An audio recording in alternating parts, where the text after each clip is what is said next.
welcome to the JB Doula podcast. I'm Jessica Brown, a certified birth and postpartum doula serving families in southwestern Pennsylvania, and here we talk about all things birth work, womanhood, and the childbearing years.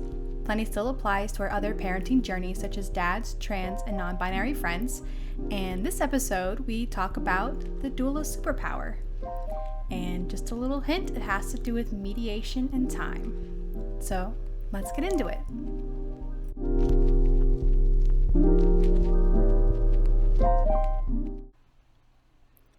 So, superpower might sound a little esoteric or maybe even a little crunchy and whatnot, but really it is just something that's underrated and not always recognized. When you hear doula, if you've heard of it before, you might think of hip squeezes and slow dancing hugs and maybe, I'm not sure, just cooing over mom and baby, which we do a lot of. We're really excited to be there and we're really happy to be a part of your birth. And we are good at hip squeezes and back massage and all of these like comfort measures.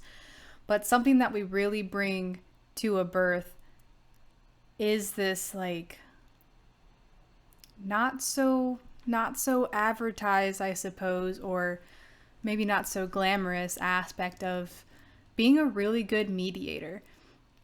There's 5 aspects of support that I was trained under with Doula, and it was, information education like we talked about, physical support, emotional support, and there's mediation, sometimes called advocacy. The 5th being like interpersonal or spiritual kind of thing, that connection between woman to woman or person to person through the birth experience. But with this mediation or advocacy, it's really having this person who is knowledgeable in birth, but also they're there to kind of help smooth the way sometimes, whether it's between the birthing person and their partner, because sometimes, let's be honest, like emotions are high, you're probably tired and hungry, and depending on where you're giving birth, it might be uncomfortable, you might be at a hospital and it's been going on 2 days or something, of just not being at home and being in this weird liminal space where you're just not comfortable and you can't relax, and it's this expectant anticipation of waiting. It can get really hard to navigate, and you can get short-tempered and things like that and just get out of sync with each other. So having someone who is this like third-party person who is not super emotionally entrenched within the pair, it's like, how about I stay here, we go I'll go take the birthing person to like maybe a bathroom break, maybe go get her in the shower for a little bit, and maybe you go get something to eat or just a breath of fresh air, just walk it off. Just like sometimes having that like brief pause. Let's take a time out. I'll be here. She won't be alone. The birthing person will be with somebody. It'll be okay. And so just having that person to help like smooth over bumps and stuff between person to person interactions, but also it really comes into play as like this diplomat, not really just between the birthing person and her partner or support person, but between the birthing person and her provider. Because it can be really difficult navigating that, especially if you were under the impression that your provider was on board with your birth vision, such as you wanted to try for a VBAC, a vaginal birth after cesarean. And you might have been getting to the final weeks of your prenatals, and they're starting to give this impression that they don't really want to try for a VBAC, or that they don't really expect you to succeed.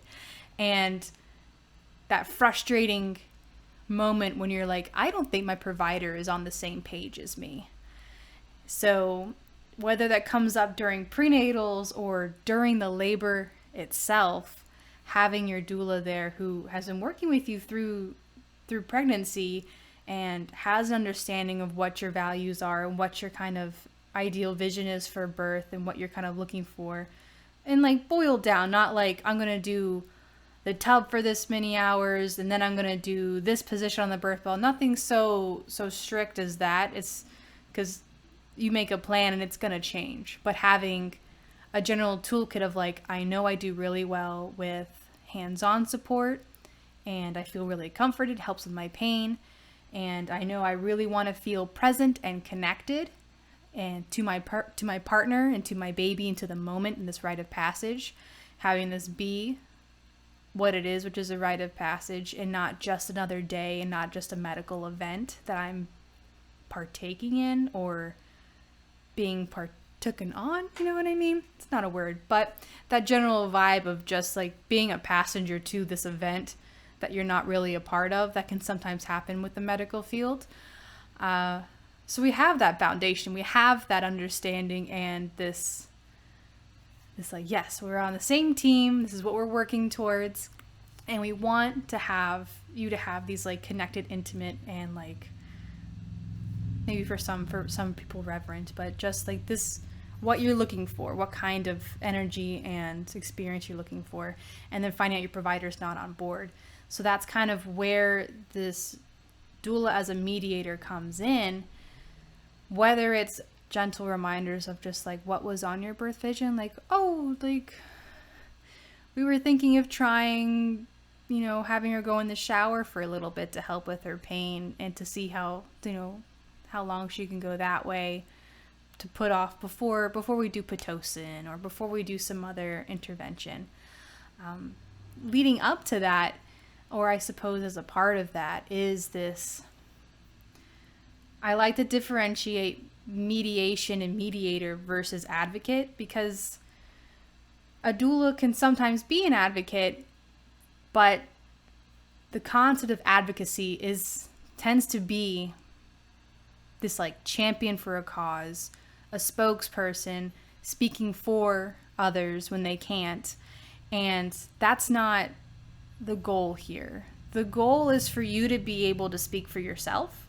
So during these prenatals and stuff, we're getting you educated, we're getting you informed, so that way you can make your own choices. You're like, this is like my set of values, this is what I would like to abide by for me and my baby. Like, I know I want to do X, Y, and Z, whether it's like the vitamin K shot or the ointment in the eyes, or I want to withhold the first bath and I want to do just skin to skin the first hour, and I don't want a lot of interruptions, I don't want strangers in the room when I can help it, and I don't want the lights just flipped on when someone barges in, that kind of thing. Kind of setting the tone and figuring out what it is you want your space to be and your experience and how you move through it. But with that comes, here are some possibilities of what may happen, and here are like the pros, the cons, like the risk, benefits, and alternatives, so you can kind of have a general idea of like the decisions. Like, do you want to use any pain medication?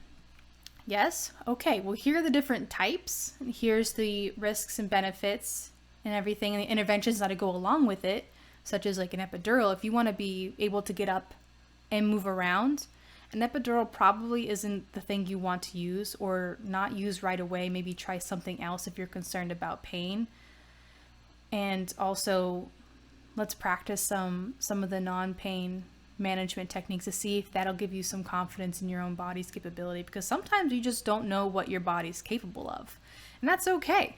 If you have doubts, like, it's okay to be, if you feel more comfortable being in a place that provides medication. But like, if you want an epidural, you can't do it at home, and you can't birth at a birth center, at least not in Pennsylvania, where we're at near Pittsburgh. If you want an epidural, you have to be in a hospital. So it's what kind of birth are you looking for, and what kind of falls within those categories.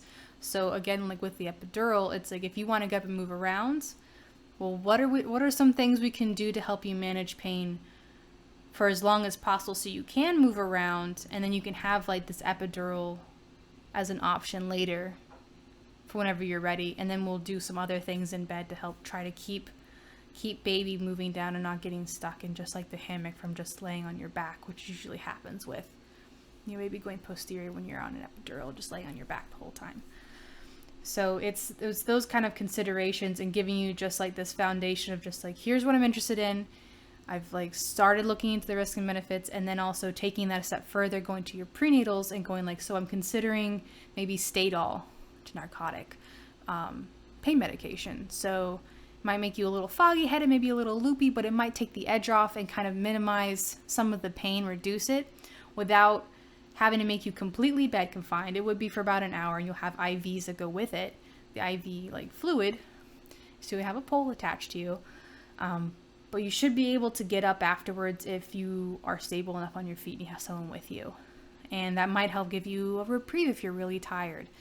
that kind of thing, to give you this like knowledge and framework to work within, so that way you're not completely out of your depth come the hospital or come the birth, where the provider's like, so we're thinking of starting on Pitocin, do you want an epidural for that? And you're like, whoa, can we slow down? Like, first off, like Pitocin, we didn't talk about me needing to do this. I didn't want to have to use Pitocin. Why? What is the indication? Why do I need this? And then jumping straight to epidurals, like, do I need one to have Pitocin? So it's sometimes the way things are framed, it seems like you have to have one with the other, when it's not necessarily the case at all. You can labor with Pitocin without pain medication. And there are other pain medications to use besides an epidural.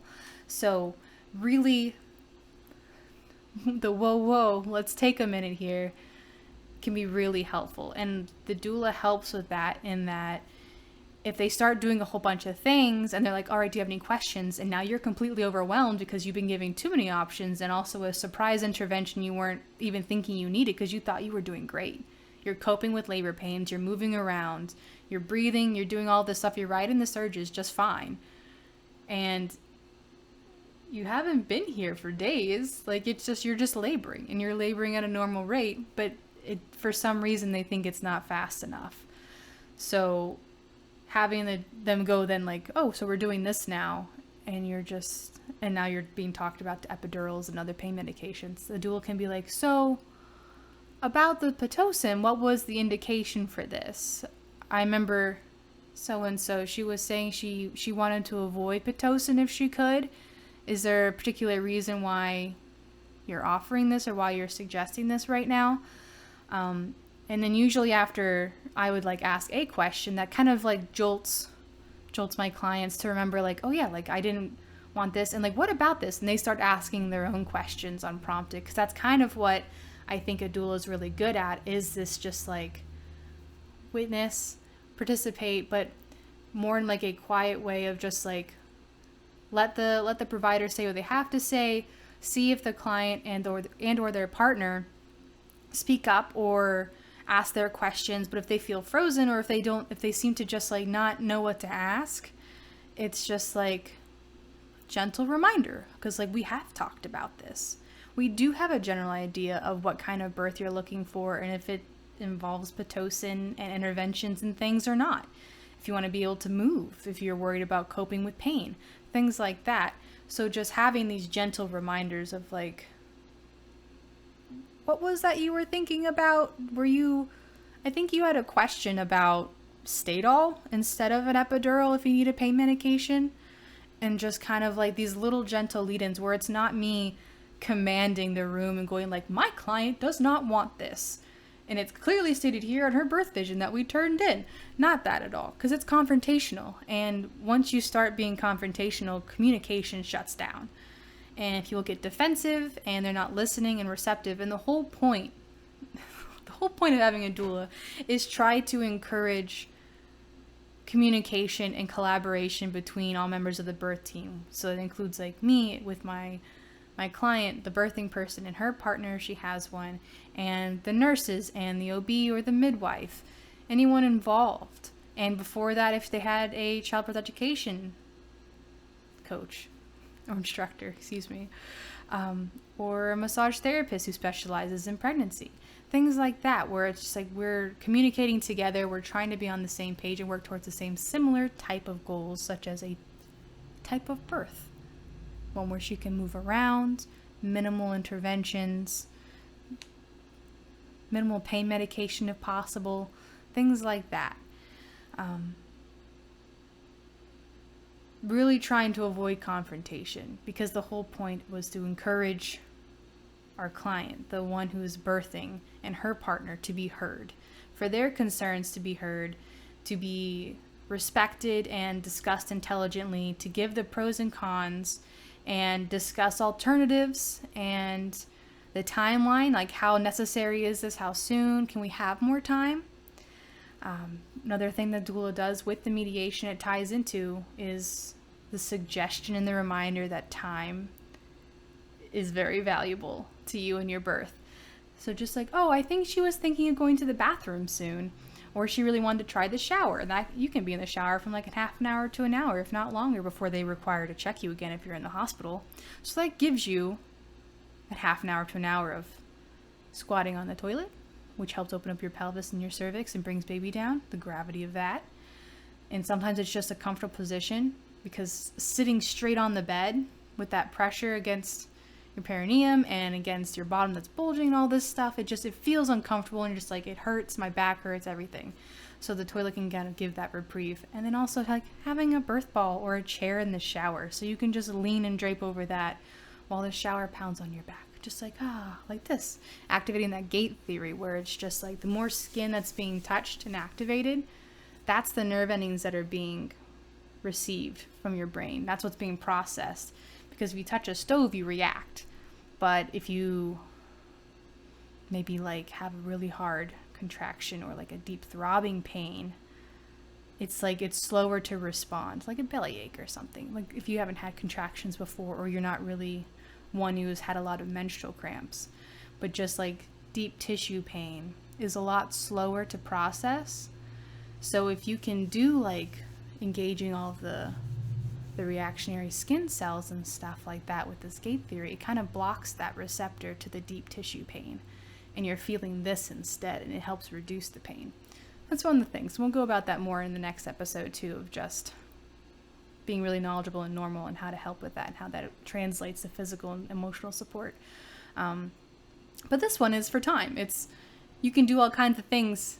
Like the bathroom's like a sacred space, especially in a hospital. It's like, oh, she needs to go to the bathroom. She needs to go pee or do a bowel movement or something like that. Like we'll leave her alone for a little bit. And that kind of gives you a little bit more wiggle room between this like strict, however, like 40 minutes or so, getting back on the bed, getting those monitors back on so they can see like your contraction rate and baby's heart rate, your heart rate, all these vital signs and stuff that are just like disruptive to a flow if you're in one. Because it's again like having to recline on your back for these exams and for these monitors, like it's just really uncomfortable, and you're not supposed to move, and it's just like this, it makes the pain worse, and it just is uncomfortable. So as often as we're allowed, having that suggestion of like time of like, let's go walk the unit, before COVID did a thing and we weren't allowed to walk around the units anymore. Let's do a few laps in the room. Let's turn that music on, that playlist you're really interested in. She's like, oh, like she wanted to try this before the next exam. Can we do that for a little bit? Just trying to like give you as much time as possible between intervention, between being disrupted and checked. But when it comes to like an intervention is being suggested, it's, letting the provider talk and explain like what they think is going on, what they're suggesting, giving the birthing person, the partner, a chance to talk, ask questions, and really get to the bottom of it. If they can't remember on their own, or if they don't seem to have any questions, like I'll ask them questions, and kind of in just like that non-obtrusive way I did earlier, to kind of jumpstart a conversation and to remind like the client and the birth provider, what's on the birth vision. It's like she really wanted to avoid being stuck in bed. Will that have to have her be in bed? And just kind of like, oh yeah, like did I want to be in bed? Like will that make me be in bed? And like what are my values here? Kind of going off of that. And then once all those questions have been answered and things, then being like, if the provider doesn't offer on their own, because sometimes they're pretty good about like, we'll give you a few minutes to talk and to decide. But if they don't, the doula is really good at like, can they have a few minutes to just talk it over and see what they want to do? Because it is your decision whether you have the Pitocin or not, or whether you get the epidural or not, and this and that, the other. It's your decision, unless it's a life or death scenario, which is very rare, where you don't have time to talk. You will end up having ample time to talk. Nothing is that immediate. So it's like, yeah, have the provider step out. So you can have some privacy with your partner, discuss it over. I can step out too if you want, or you can ask me questions if you want to clarify if something was unclear, if something kind of like counteracted something that you thought, just going over that so you have the time and the space to like make these informed decisions on your own. So that way when the provider comes back in, you're the one who's saying, so we would like to try the Pitocin, but I don't want to do the epidural. I think I'd like to see how I do first, and then maybe try Stadol instead. Or, I really don't want to do the Pitocin right now, and from the indicators you were talking about, it didn't seem there were very many indicators that I needed at the moment. Like, I'd like to wait for a little bit longer. Can we check back in an hour? You know, give them a time where it's not just I refuse Pitocin for any reason, or I refuse Stadol for any reason. You're like, give me an hour to see how we do from there. Because then we can get you up, we can get you moving, maybe some squats, maybe some lunges, leaning on your partner and dancing and all kinds of stuff, and just trying to really facilitate this like loose, open, and just move with the surges to try to help move baby down and out. So doing what we can, so that way you can birth the way you would like to birth. And then in the hour, they can come back and check and see what's going on. And if you really are like moving as slowly as they think you are, because you might surprise them. You might be like, oh, I just need a little extra time. I'm okay. So that's kind of this pairing of mediation and time. It's not being confrontational. It's not speaking for you. It's not making decisions for you. It's giving you the space to make these decisions. And like the information, reminding you or reminding the provider, like, I think she had a question about this. And making sure you have the information that you need to make an informed choice. Because they'll make it seem like informed consent, but it's just a lot of stuff all at once, and they're not really discussing like all of the risk and benefits or the alternatives or even the indications of why do you need this right now? Is it just because this is what you do all the time? Like, I know you're a hospital, I know you have protocols, but like I'm not every other birth. I'm not just a statistic. Like, statistics are averages and things like that. The general trend of things. But each one of those was a person. And each one of them can have outliers that are healthy and quote-unquote normal. And safe to birth the way that they're trying to birth. So what is it that's actually, are you actually concerned about something? Or is this just what you do? That this is just your protocol? Because that's not always appropriate. Like, we like to think that they're up to date to the most recent research and the recommendations of the World Health Organization, others that are focused on mother and baby-centered maternity care, but that's just simply not the case for a lot of our birthing areas. And it's upsetting because it took a long time. I think it took around, the general consensus that I heard from evidence-based birth is that once new research comes out, it takes about 10 years for it to filter through the maternity system. 10 years of just like episiotomies for every single woman. That's a cut of your perineum because apparently you're unable to stretch and birth your baby. They were giving first-time moms and then all repeat moms, so everybody, episiotomies. And it's only recently, the last few years, that they're trying to reduce that number, how often they cut a woman during birth. In some places they're trying to revert back, and it's just not based on evidence. And that's why it's really confusing, because it's like, I don't want to go against my doctor because they're knowledgeable, right? They know what they're doing. They went to school and stuff, and it's like, yeah, they did, but they went to school for all of the things that can go wrong. Like, they are experts in things that could go wrong in birth and disease and complications and all these things. Like, that's what they specialize in. That's their focus. And then surgery. So they exist within this model, and not all of them have gotten training on just normal physiological birth that is more hands-off and needs less interventions. So that's kind of where this disconnect can happen, because yes, they do have your best interests at heart, but their framework for getting you there is different.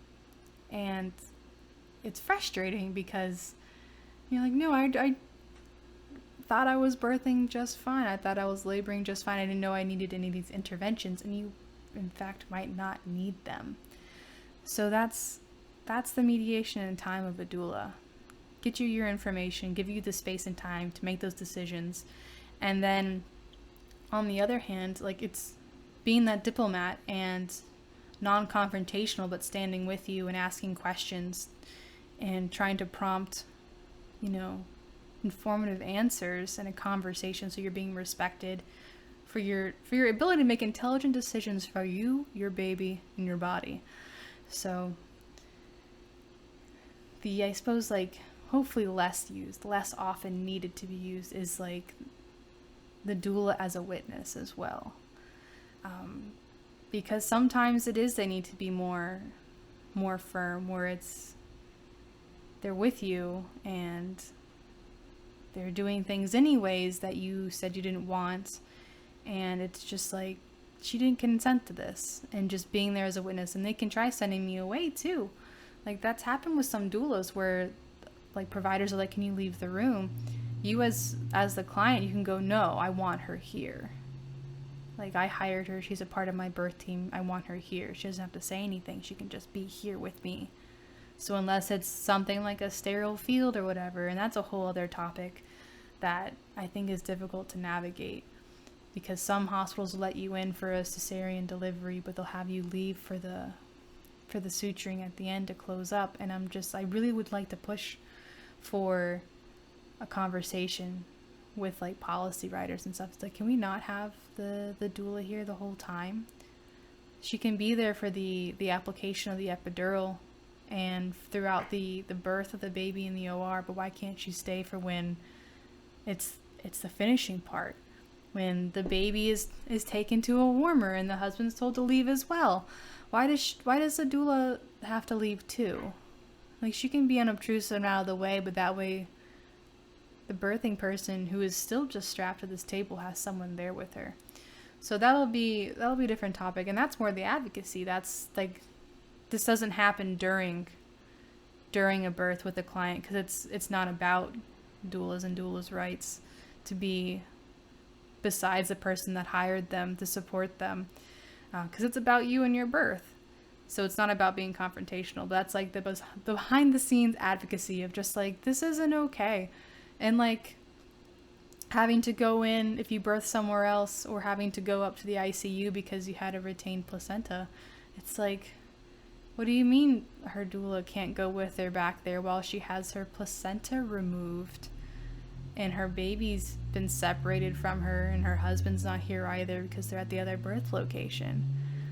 And then being told it's not the OR, it's not a cesarean birth, she already had her baby, she doesn't need support. And it's that's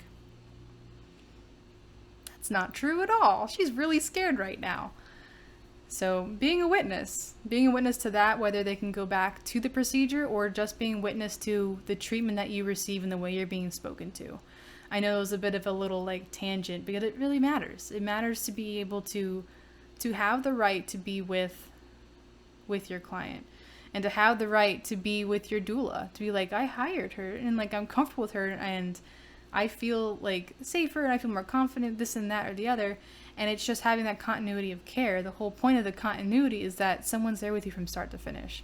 There's someone who you've seen during your prenatals, you're seeing, during your pregnancy leading up to birth, and you have contact with her and you have a semblance of a relationship with her, because she's kind of that sister, aunt, or mother figure, depending on what you see her as. But she's with you in this beginning part, and she's with you through the whole birth, and she's with you right after the birth too, to make sure that you and baby are bonding okay, and that everyone's settled and taken care of, and there's no complications happening. So when you start separating and not giving reasons why, and it's just why would you take a constant from someone who's going through something unexpected and potentially really scary?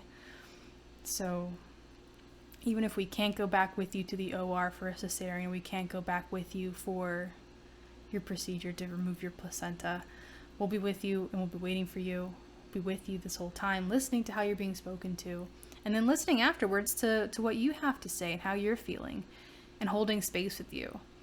Because we have a bit of a superpower with mediation and time, but it also, we have limits as well, because we're working within a system that doesn't always want us there, and doesn't always understand why someone would want a support person for the removal of placenta, or for the end of the cesarean while she's being, sutured and put back together. something that can be really scary by yourself with no one to distract you. So those are things that have to be worked on in our system, but working within the framework that we have, trying to keep a conversation going and trying to really emphasize, like, this is important, like birth is important, the whole thing from start to finish and the right after, all of that is. So I know it was a lot, it was kind of meandering, but it's so important. And I hope this does give you a little insight into the, like, you don't see what I have in my hands, just like this little something that's beyond like hip squeezes and massage and like birth prep.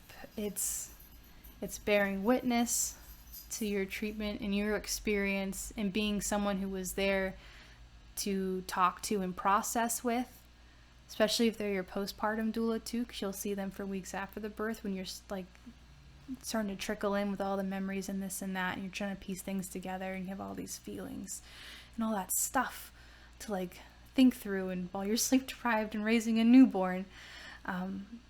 So having that person that bears witness and can hold space with you for you and your feelings and your emotions and the way you're processing the experience for you and your partner, and really trying to be a mediator between all aspects of your birth team to make sure that you're being heard and respected, and that you get the time and the information you need to make informed decisions that are best for you and made by you. These are your choices for you and your body, your baby. So I hope that gave you some insight. Next time we'll be talking more about partners and doulas. It kind of was like leaning into this because it's not just the birthing person and their baby, and it's not, baby's not all that matters. Like, baby matters, but so does the birthing person. And then also so does the birth partner or their support person who's really close with them through this process. So we're going to get more into that, into how a doula and a partner can be a perfect team. Anyways, so if you liked what you heard and you're interested in learning more, go ahead and like and subscribe and share.